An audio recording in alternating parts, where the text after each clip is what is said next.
Hello guys, welcome back our channel travel story. और आज हम हैं उदयपुर में, और अब हम जा रहे हैं अभी उदयपुर में सिटी पैलेस देखने, जो कि यहाँ का सबसे बड़ा महल है, सबसे बड़ा पैलेस है और इंडिया का सेकंड नंबर का बिगेस्ट पैलेस है। तो चलिए चलते हैं। दोस्तों, आज हम पहुँचे हैं भारत की शान कहे जाने वाले महाराणा प्रताप के राजभवन सिटी पैलेस को देखने। सिटी पैलेस में एंट्री के लिए पहले हमें टिकट लेना होगा, जो कि 300 रुपए प्रति व्यक्ति है। और यदि आप स्टूडेंट हैं तो आपको केवल 100 रुपए पे करना होगा। सिटी पैलेस का टाइमिंग है सुबह 9:30 बजे से शाम 5 बजे तक। यहाँ पर आप गाइड भी ले सकते हैं, जिसके लिए आपको 500 रुपए पे करना होगा। सिटी पैलेस में एंट्री के लिए 2 गेट हैं, एक महल के नॉर्थ में है और दूसरा साउथ में। हम पैलेस के नॉर्थ में सिचुएटेड त्रिपोलिया गेट को पार करते हुए पहुंचते हैं माणिक चौक। माणिक चौक एक बड़ा सा कोर्टयार्ड है, जहां पर पुराने समय में राजाओं का राज तिलक हुआ करता था और राज परिवार के त्योहार यहीं पर मनाए जाते थे। 22 राजाओं द्वारा लगभग 400 सालों में बनकर तैयार हुआ है भारत का दूसरा सबसे बड़ा महल सिटी पैलेस। महाराणा प्रताप के पिता राणा उदय सिंह ने मेवाड़ की राजधानी चित्तौड़गढ़ से बदलकर उदयपुर में बनाने का निर्णय लिया और 1559 में उदयपुर शहर के साथ सिटी पैलेस का निर्माण शुरू करवाया। सो गाइस, ये जो आप देख रहे हैं हमारे पीछे, ये है सिटी पैलेस। ये उदय सिंह जी ने बनवाया था, उन्होंने बनवाना शुरू किया था और उनके बाद जो आए राजा, उन लोगों ने उसे कंप्लीट कराया। इस महल के अंदर महाराणा प्रताप की ड्रेस, जो कि वो लड़ाई करते टाइम पहनते थे, कवच, तलवार, भाला रखा हुआ है। यहाँ पर शीश महल है इसके अंदर। साथ में आपको यहाँ पे उनका डाइनिंग रूम, जहाँ पर वो खाना खाया करते थे, अपने मंत्रियों के साथ चर्चा किया करते थे। और सबसे टॉप पे 4th फ्लोर पे आपको एक गार्डन मिलेगा, जहाँ बड़े बड़े पेड़ तक आपको देखने को मिलेंगे। इस पैलेस के आधे भाग को म्यूजियम बना दिया गया है और आधे पार्ट में अभी भी आज भी महाराणा प्रताप के वंशज यानी कि रॉयल फैमिली अभी भी रहती है। सिटी पैलेस में कई सारे गेट हैं, जिसे पोल कहा जाता है। और ये सामने जो दिख रहा है, ये है तोरण पोल, जिस पर एक बड़ी सी तोरण लगी हुई है। यहाँ पर राज परिवार में शादी के दौरान दूल्हा महल में प्रवेश से पहले यहाँ पर तोरण को छूता है, जिस वजह से इसे तोरण पोल कहा जाता है।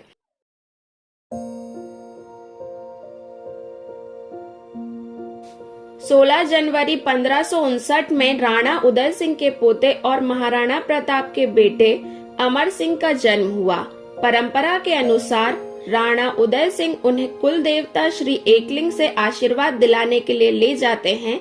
वहीं वे खरगोश का शिकार करते हैं और उस स्थान को गोस्वामी प्रेमगिरी नाम के महात्मा ने महल का निर्माण कराने के लिए शुभ स्थान बताया। और तभी महाराणा उदय सिंह जी ने यहाँ पर नव चौकी महल की नींव रखी। महल में प्रवेश करते ही हमें भगवान गणेश जी की संगमरमर से बनी मूर्ति दिखती है, जिसे राणा करण सिंह जी ने 1620 में बनवाया था। इस मूर्ति के चारों ओर रंगीन कांच की जड़ाई का काम किया गया है, जो कि बेहद सुंदर दिखाई देता है।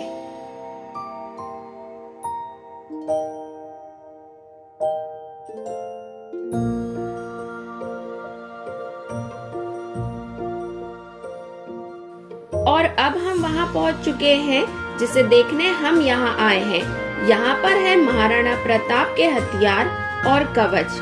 महाराणा प्रताप कक्ष के अंदर रखा हुआ है उनका सुरक्षा कवच, जिसे पहन के उन्होंने कई सारी लड़ाइयाँ लड़ी, जिसका वजन 14 किलो 640 ग्राम है। इसी के बगल में रखा हुआ है महाराणा प्रताप की तलवार और ढाल। साथ ही उनके द्वारा उपयोग किए गए धनुष और तीर रखे हुए हैं। सबसे ऊपर है महाराणा प्रताप का भाला। इन सभी हथियार का कुल वजन लगभग 35 किलो है, जिसे लेकर महाराणा प्रताप युद्ध पे जाया करते थे।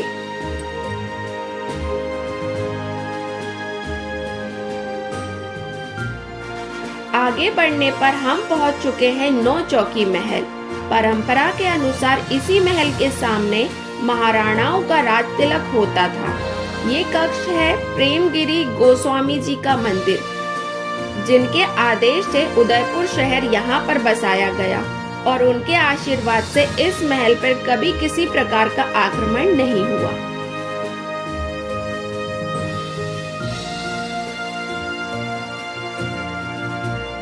बाथटब जैसा दिखने वाला यह कुंड मार्बल के सिंगल स्टोन से बना हुआ है, जिसका नाम है लक्खू कुंड। जब भी कोई नए महाराणा बनते थे, उनके राज तिलक के समय इस कुंड में 1 लाख चांदी के सिक्के भर दिए जाते थे और इन सिक्कों को आम जनता में बांटा जाता था और दान पुण्य के लिए उपयोग किया जाता था। इस कुंड को आखिरी बार 1930 में उपयोग किया गया था। सिटी पैलेस की सुरक्षा को ध्यान रखते हुए यहाँ बहुत पतले पतले रास्ते बनाए गए हैं, ताकि आक्रमण होने पर दुश्मन की फौज अंदर न आ सके। इन सकड़े गलियारों से गुजरते हुए हम पहुंचते हैं महल की 4थी मंजिल पर, जहां पर है बाड़ी महल।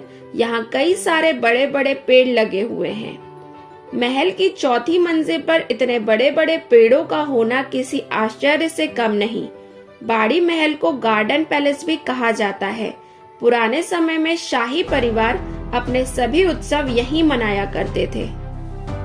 गाइस, ये अभी आप जो सामने देख रहे हैं, ये है डाक कबूतर पिंजरा। इसमें वही कबूतर को रखा जाता था जो एज अ मैसेज भेजने का काम करते थे एक जगह से दूसरी जगह के लिए। और यहाँ ऊपर है पिंजरे, जहाँ पे पक्षियों को इन पिंजरों में रखा जाता था।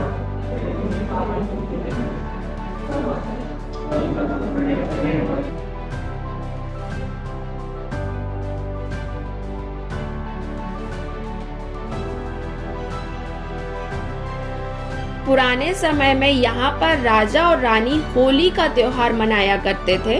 बाड़ी महल से लगा हुआ है ये हॉल, जो कि बेहद खूबसूरती के साथ मार्बल से बनाया गया है।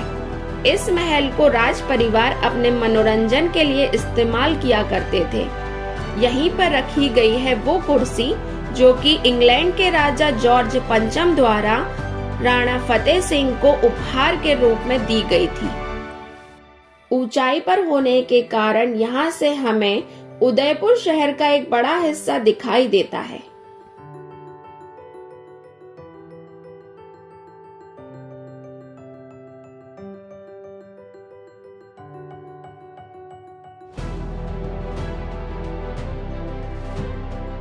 गलियारों से आगे बढ़ने पर हम पहुंचते हैं महल के सबसे सुंदर कमरे में, जिसका नाम है कांच की बुर्ज, जिसे शीश महल भी कहा जाता है। इस कमरे का निर्माण महाराणा करण सिंह द्वारा करवाया गया था। इस कमरे को कलरफुल बेल्जियम ग्लास से बनाया गया है। उस समय कांच की बुर्ज को राजा महाराजा अपने बेडरूम की तरह इस्तेमाल किया करते थे।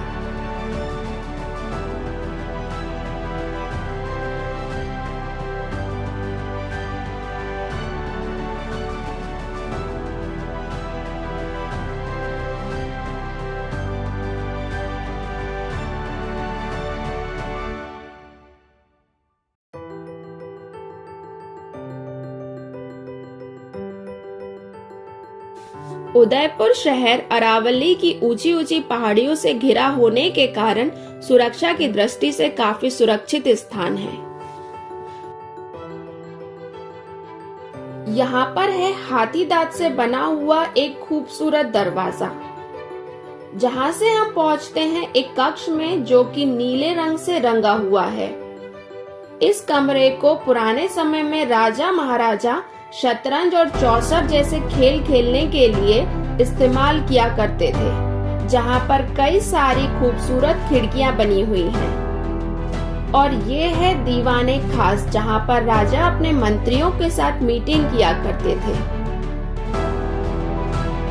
यह कमरा भगवान सूर्य को समर्पित है, जहाँ पर भगवान सूर्य की सोने से बनी मूर्ति रखी हुई है। पुराने समय में राजा महाराजा इन्हें प्रणाम करके ही अपने दिन की शुरुआत किया करते थे। इस कमरे का नाम माणक महल है, जो कि बेल्जियम ग्लास से बना हुआ है। इस स्थान को राज परिवार खाना खाने के स्थान के रूप में उपयोग किया करते थे, यानी कि डाइनिंग रूम की तरह। जिसे राणा करण सिंह द्वारा बनवाया गया है। तो दोस्तों, ये था महाराणा प्रताप का महल। सिटी पैलेस में महाराणा प्रताप ने राज किया, लेकिन उनके द्वारा कोई निर्माण नहीं करवाया गया क्योंकि वे ज्यादातर समय युद्ध में व्यस्त रहते थे। इस महल के पीछे है पिछोला झील, जहां पर आप बोटिंग का मजा ले सकते हैं। सो फ्रेंड्स, हम अपना वीडियो यहीं खत्म करते हैं और आपसे हम मिलेंगे एक नई ट्रैवल स्टोरी के साथ। और अगर आपको हमारा वीडियो पसंद आया है तो लाइक कीजिए, और अभी तक अगर आपने सब्सक्राइब नहीं किया है तो प्लीज हमारे चैनल को सब्सक्राइब कीजिए। Thank you. जय हिंद।